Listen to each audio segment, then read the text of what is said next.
Greetings out there in YouTube land. This is Morris Man, and as always, I thank you guys for coming to my channel. I was scheduled today to do another Tell It Like It Is with my talk show co-host, Joe Spencer. But Joe is on assignment today, so we won't be able to have his presence. So I thought I would do this anyway today because the topic today is respect. And the majority of the shows that we've done over the last 2 years, the bottom line has always come back to this: the lack of the strong black family structure as like it used to be, 30 years ago, when there was a mother in the house, a father married to each other and had kids and raising their kids. Now, unfortunately, this new trend is I'm casually having sex in my mom's house. Then I have a baby, and the guy who I had a baby with is even no longer with me now while I'm about to finish off my cycle of having a baby.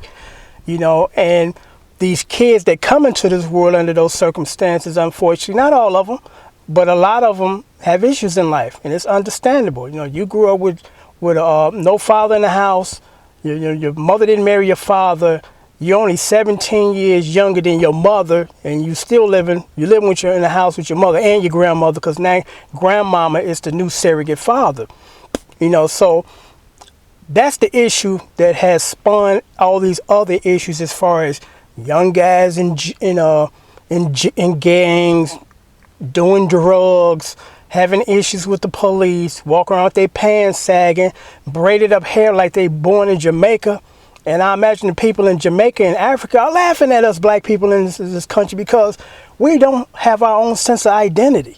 And it's just interesting and sad in the same sense that we don't have our own image, our own identity, because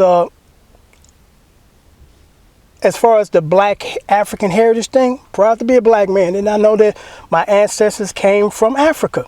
That was like 400 years ago. So, I don't live in Africa. I don't consider myself an African, and people in Africa would agree with me. No, that dude too light-skinned to be that. But again, we don't have a sense of identity here. And again, the topic today is respect, because I'm going to share an interesting story with you. Actually, it's a couple of them. And I'm going to start off by saying this. Many years ago when I was in the Illinois area, I was in this store. And it was this young lady, and she had her young daughter, beautiful child, in the store. And the daughter kind of got away from her in the store.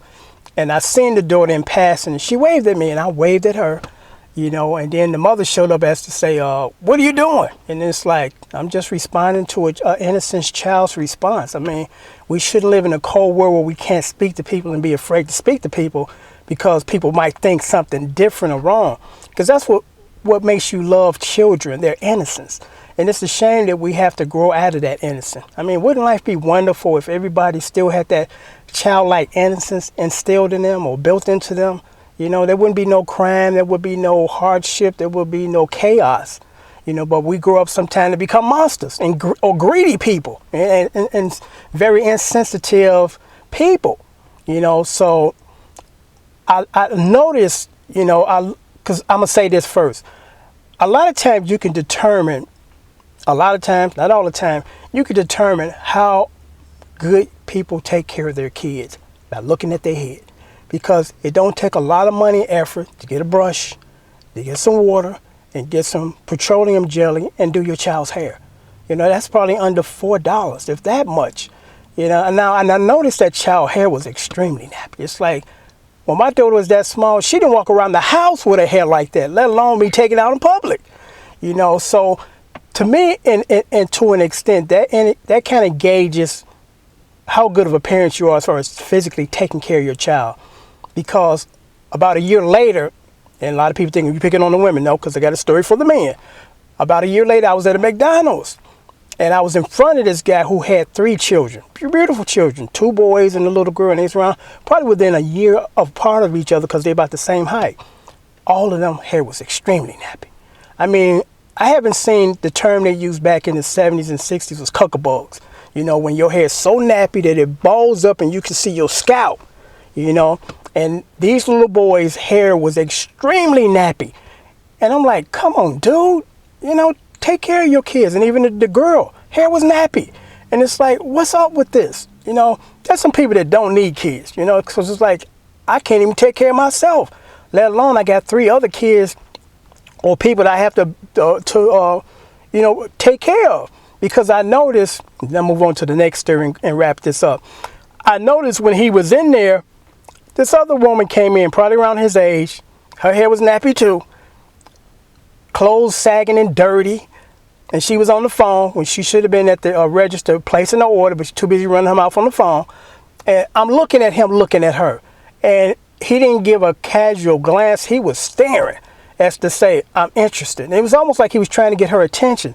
I'm like, dude, you got not 1, not 2, but 3 kids. I think your flirting days are over, you know? You know, but it's just interesting that when you kind of pay attention and look at things for what they are, sometimes you don't like what you see. Now, getting to the story that prompted this video, I've been known throughout the Chicagoland area and New Yorkland area now as far as production. You know, if you want some serious tracks, you know, I can hook you up, and I'm not going to charge you an arm and a leg.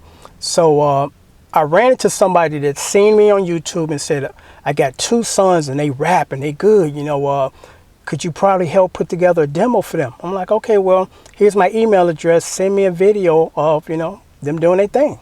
She said, okay, I'll do that. So 2 days later, I get this email and I open up the video attachment, and these guys were rapping and they were doing the bitches and hoes thing. And I guess I'm afraid I forgot to tell her, I don't do the bitches and hoes thing production. It's really offensive to women. You know, and that's not something that you want to keep putting out there, negativity. You know, so from the first 3 seconds or 5-10 seconds, I knew I couldn't work with these guys. And what I found really even more alarming was this. As they're rapping, you know, the video camera set up and they rapping, off to the distance, there's somebody sitting in the chair. And I had to really kind of look really closely to see who was, you know, in their presence while they rapping this foul crap. It was her. I'm like, I couldn't say anything disrespectful or expect or curse words in front of my mother. And these guys are just going, bitches ain't shit. I'm like, and she's sitting here thinking that that's okay. That scares me. Because it's one thing when you're a teenager and you don't know any better because nobody really got in your ass as far as being respectful. It's another thing when you do it in front of the people that's supposed to be teaching you right from wrong. And they think it's okay and give you a green light to do it. So, you know, I did send her back an email saying that, and I didn't try to go into this mode of trying to tell people how to raise their kids. But I said, apparently I forgot to mention to you that I don't do dirt. I mean, I don't do the ghetto thing. I don't do the negative bitches and hoes type of video production. You know, I don't do that. I don't promote negativity. Now, I'm not telling you and your sons that you need to do something different because it ain't in my place to do so. Only thing I can tell you is go find another producer because I can't touch this. You know, so it's just alarming to me because, again, when I grew up, my mother wouldn't allow me to say anything disrespectful in her presence, let alone away from her, or let alone in her presence and away from her. You know, but that's how far, unfortunately, we have sunk as far as raising our children. You know, that we can't teach them right from wrong. They don't fear doing anything disrespectful or negative and dealing with the consequences. Not combing your kids' hair when you go out in public, you know. But that's just my opinion, and that's what I see. And I really don't like what I see. Thank God I grew up in the 70s. Till next time, take care. Thanks for watching.